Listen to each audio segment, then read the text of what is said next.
Hey everybody, it's Rob from Flailthroughs. This is Gundam Battle Operation 2, and this is the Jim Spartan Renato Custom, which is the last mobile suit you get for Code Fairy. When you clear Volume 3 on hard mode, you will get this.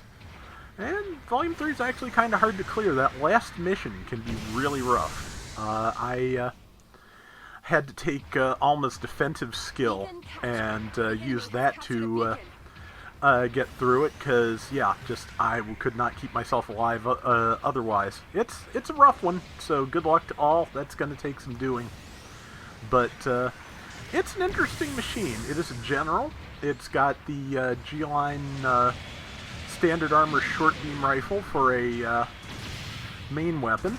It's got missiles that, as you can see, can be steered after launching. It's got a smoke dispenser, and it's got the Jim Sniper Customs twin beam pistols. So, yeah, a good set of gear. It also, it also has twin beam sabers on the arms. So there's finally something that has the box style beam saber at doubled up. Besides, I think, full armor ground. Yeah, so something like that. But yeah, there's the missiles. Didn't quite steer them far enough to the left. But yeah, I can stun that Pale Rider, stack on leg damage, and it didn't use its dodge roll, so I'm just trying to hold on a little bit.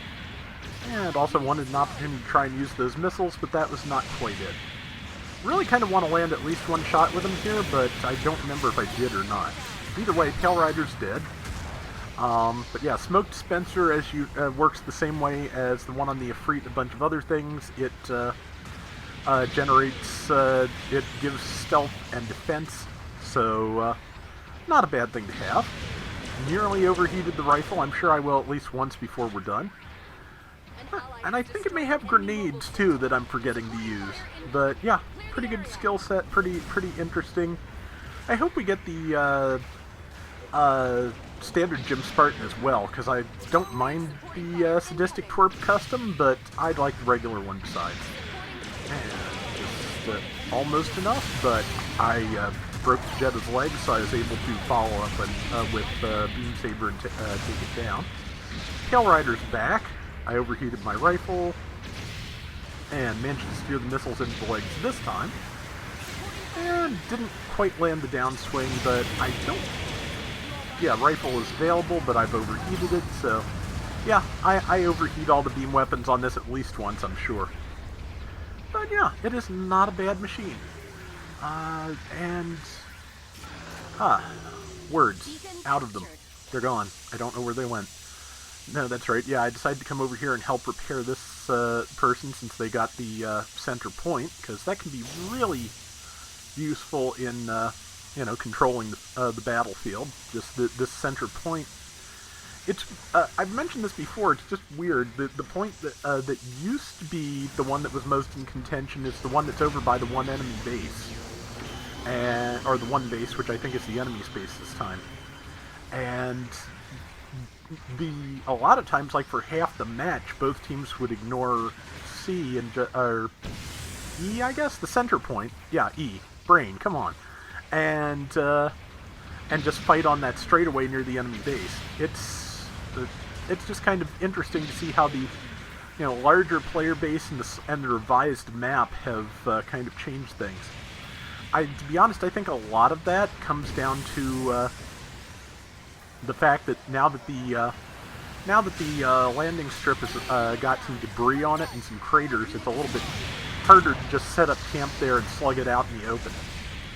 But that was a pretty typical thing in GBO1 times. And I just accidentally hit our go-to Jaeger, so I decided to just step in front and guard it, and I'm going to die for it, but at least we took down that Gazome before I did. And yeah, 3.5 minutes left. We've got a lead, I believe, so off to a decent start. And yeah, 1,200 point lead, not bad in I think this is a 450 room. I think that's where the Spartan comes in. But yeah, there's still some interesting stuff from Code Fairy that is not in GBO2 yet. Most notably, the white and black riders, which I'm kind of wondering about that. I wonder if they're being held back until the premium Bandai kits come out in February, or what. Regardless, yeah, they have not yet been added, so we'll see what's happening with that eventually. And there we go. No, we don't quite go, but it was closer. Yeah, they were too close to the ground was the big thing. But I am managing to keep this person stunned. That's not bad. It's the Gazome again. If I were in that situation, I might be tempted to fly away, but it would be so more than possible to get caught by somebody with a stunning weapon as you took off and get grounded. So maybe not. It's hard to tell what to do sometimes when you've got a couple of people on you. But let's see, that's a full armor Gundam. Don't think it's the ground, but it might be. And I have stealthed myself, so hopefully that means they've mostly forgotten about me. I am not seeing them now, though, or I'm not stealthed now. Missiles went a little too wide, but at least I'm showing off the steering capabilities. So, but yeah, this is the last of the, in total, 8 mobile suits that you can get if you buy the deluxe version of Code Fairy. You can get 6 if you just buy the standard edition or buy the individual volumes. But the last 2 being the Zanny and Almazaku. So, but it's a pretty good roster in the end. There's some fun stuff in there. A lot of it has been nerfed somewhat just to reduce its capabilities. Because, for example, the Noisy Fairy Team shotgun gets 5 rounds instead of 3. So, yeah, stuff like that. We were just talking about that last night. How they changed a lot of the specs for GBO2. From what one viewer was telling me, apparently the Titania's model is slightly different, and I can't bend missiles that far. So, but yeah, the Titania has slightly different coloration on its legs, I believe, than the Code Fairy version. Odds are good that Code Fairy, was a good long time in the making. They say they started on it in 2017 before GBO2 went live, but even if that's the case, even I doubt the game was in like serious production by then. But it is using an older version of the GBO2 engine. For one thing, you may note that there's no water in the ruined city yet. But yeah, so, and I am not paying enough attention to the people surrounding me. Managed to stop the Jetta, but got killed. We've still got the lead. Hopefully we'll maintain it for the last 20 seconds, but I think we've got a fair number of people low on health, so I hate to say it could go either way. There is another one. 14 seconds, I am not going to have time to respawn. I'm not even going to have time to launch support fire, and they sadly got the lead. So yeah, there's nothing much we can do about that, unfortunately. Just, somebody spawned in, but they're probably going to barely have time to land. So, unfortunate, but we did fairly well, and I think I did a reasonably good job of showing off what the Gym Spartan can do, so that's not bad. And I got top score, 2,300 out of 8,100. 5 kills, 2 deaths, and no assists, so I didn't do enough damage to anything but my targets to count, sadly, but oh well.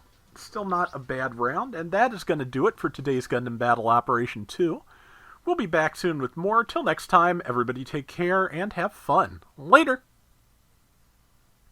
But yeah, there's a lot of stuff in Code Fairy that I'd like to see get added to GBO2. There's Barry's Gym Ground and Barry's Armored Gym. Lilith's Gym Ground is still not in here, of course. It's a gym ground that uses the Striker's beam lance. That would be fun to have. And the standard Gym Spartan, and like I said before, the White and Black Riders, which I'm sure will be like an event thing eventually. But we will see when that happens.